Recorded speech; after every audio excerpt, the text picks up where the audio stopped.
సుమారు 50 ఏళ్ల తర్వాత జరుగుతున్న పార్లమెంటు స్థానాల డీలిమిటేషన్ న్యాయబద్ధంగా పారదర్శకంగా నిర్వహించాలని రౌండ్ టేబుల్ సమావేశంలో వక్తలు డిమాండ్ చేశారు.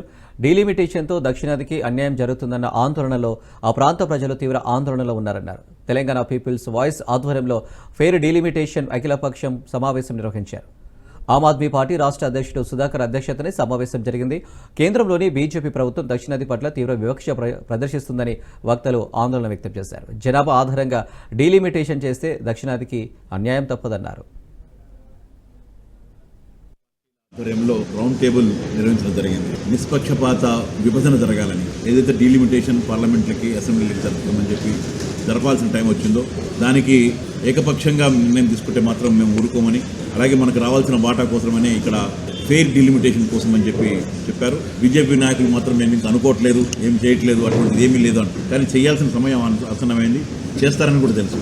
దానికోసం పార్లమెంట్లో సీట్లు కూడా పెంచున్నాయి. రేపొద్దున్న డీలిమిటేషన్ ఏదైతే ఉందో అది ఇది నోట్ల బందీ ఏర్పాటు చేశారో, డిమానిటైజేషన్ ఎలా చేశారో ఒకరోజు చెప్పా పెట్టకుండా చేసి ప్రజల మీద రుద్ది లైన్లు నిలబడి 118 మంది లైన్లోనే ఐటీఎం లైన్లు చనిపోయారు. ఇటువంటి పరిస్థితులు వాళ్ళు తీసుకొస్తారని మాకు తెలుసు. ఎందుకంటే దానికి చేతులు కాలిన తర్వాత ఆకులు పట్టుకోవడం కంటే ముందుగానే మేల్కోవాలని చెప్పి ఈరోజు తెలంగాణలో ఉన్న కొన్ని రాజకీయ పార్టీలు వేదికపై వచ్చి ప్రస్తుతం జరుగుతున్న డీలిమిటేషన్స్ పార్లమెంటరీ కాన్స్టిట్యున్సీస్ అనే అంశంపై పూర్తిగా విధికరంగా కంప్లీట్గా చర్చ జరిపారు.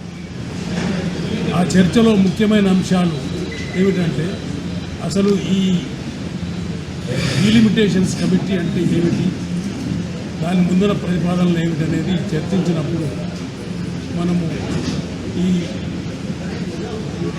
కాన్స్టిట్యూషన్ ఫ్రేమ్ చేసినప్పుడు పెద్దలందరూ కలిసి ఫ్యూచర్లో జనాభా పెరిగినప్పుడు ఇప్పుడున్న ప్రతిపాదికన ఈ పార్లమెంటు సీట్లు ఉండలేవు, చాలా పాపులేషన్ అయినప్పుడు